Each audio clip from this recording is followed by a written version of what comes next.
Hello, greetings of the day.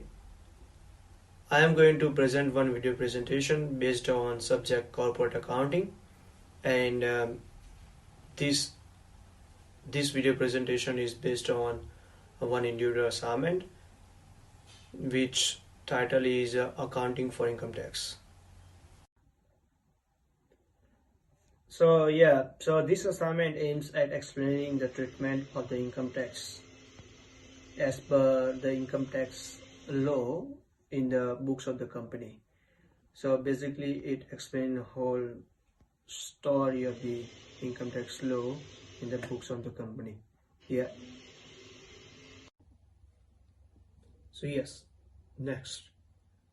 This assignment contains basically, if you consider basically many things, then um, what is the definitions of few different terms, criteria for recognition of deferred tax asset and deferred tax liability, tax expense in the latest financial statement, comparison of tax expense as per taxable income and accounting income as well, recognition of deferred tax asset, that's the DTA, or liabilities as reported in the annual report, recognition of tax asset or income tax, that's the IT we say normally, payable as recognized by the company, comparison of tax amount shown in the financial performance and cash flow statements, that's the CFS, concept of temporary difference and permanent difference, and what happens inside the company. And if we see at the end, we are going to conclude some analysis and result and by the means conclusion, and we are also going to cite the references at the end as well. Yes, next. So now I would like to give basic introduction about the company that we are going to discuss further in this video presentation, and now the suspense is going to be over. The company is Woolworths, which is one of the famous brand in the Australian market. This company is basically involved in the business of supermarket chains and also has its operation in the New Zealand as well for liquor stores as well. So yes, this company ranks second in the Australian market after the Wesfarmers in Australia, but it has also the good performance in the New Zealand as a liquor retailer as well. If you see the establishment years of the company, then it's 1924 and has been still delivering and diversifying in different verticals and has been expanding ever since today. The network of the company is very huge. If we see, there are about 196,000 members in all over the world and a total of 3,292 stores in all over the world. If we see some statistical data of the company, then on average the company serves more than 30 million customers per week. Yeah. So let's see some definitions: accounting profit and taxable profit as well. If we see in the simple terms, then the accounting profit is the income of the company after deducting all the costs from the total revenue of the company.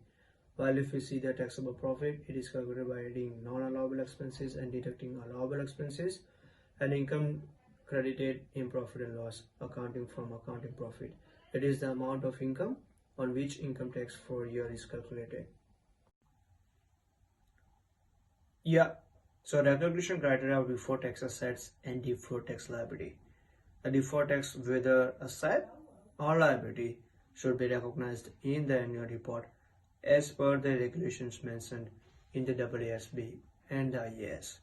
The deferred tax assets, that's the DTA, can be shown as after meeting it off against the deferred tax liabilities, or can also be shown individually under asset and liability.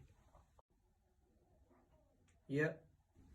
So if you see the tax expense in the latest financial statement for Woolworths Company for 2019, then the tax expense amount of Woolworths Group in financial statement as reported in the consolidated financial performance of profit or loss is $668 million, which comprise of current tax expense of $730 million, prior period tax adjustments of $11 million, and deferred tax is $51 million.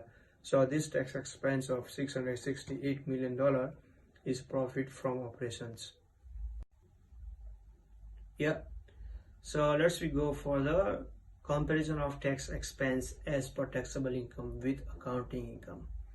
So the DTA as recognized in the consolidated balance sheet of Woolworths Group in year 2019 is $311 million, which is the net amount of DTA of $990 million and DTL of $679 million.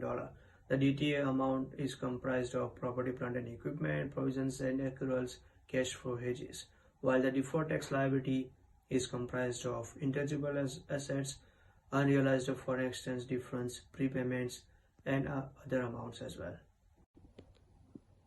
Yeah, so the DTA is recognized in the consolidated balance sheet of Woolworths Group in year 2018 is as showing in here. Yeah, so recognition of current tax assets with income tax payable as recorded by the company.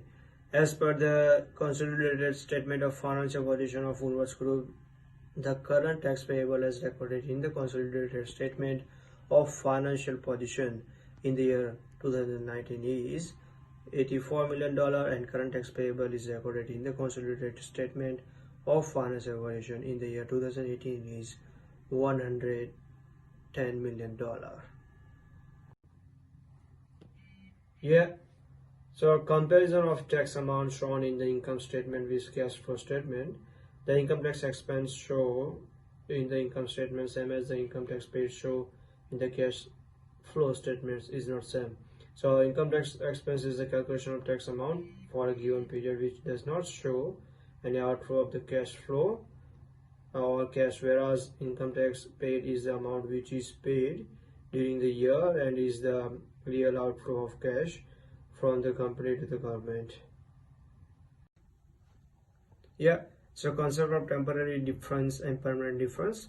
Temporary difference have two types, deductible and taxable. By permanent difference, if we try to learn by example, then the amount paid as a bribe is a non-deductible expenditure, therefore is disallowed as expense. The company has to pay tax on such amount and it will not be reversed, hence it is a loss to the company. Yeah, insights to CEO. In the annual report of Woolworths Group, the DTA and the DTL were shown separately in the assets and liabilities section. So the same can be netted off against each other and shown as a single balance as either the deferred tax assets or deferred tax liabilities. Yeah, so conclusion here. So with the introduction of the accounting standards regarding the income tax treatment in the books, a major problem was solved as there was confusion in the industry that the recognition of the same. The accounting standards gave the recognition criteria of the DTA and DTL along with the corresponding expenses. So these standards brought purity in the Correspondence Act and the Income Tax Act. In this assignment, the about treatment and the disclosure requirements were discussed in the case of Woolworths Group Limited, and it was found that the company has made appropriate disclosures and the treatment on the same was also accounted properly. So from the above discussion, it is very clear that the difference between the two of three laws will always arrive, but the same can always be reconciled with the help of the available accounting standards.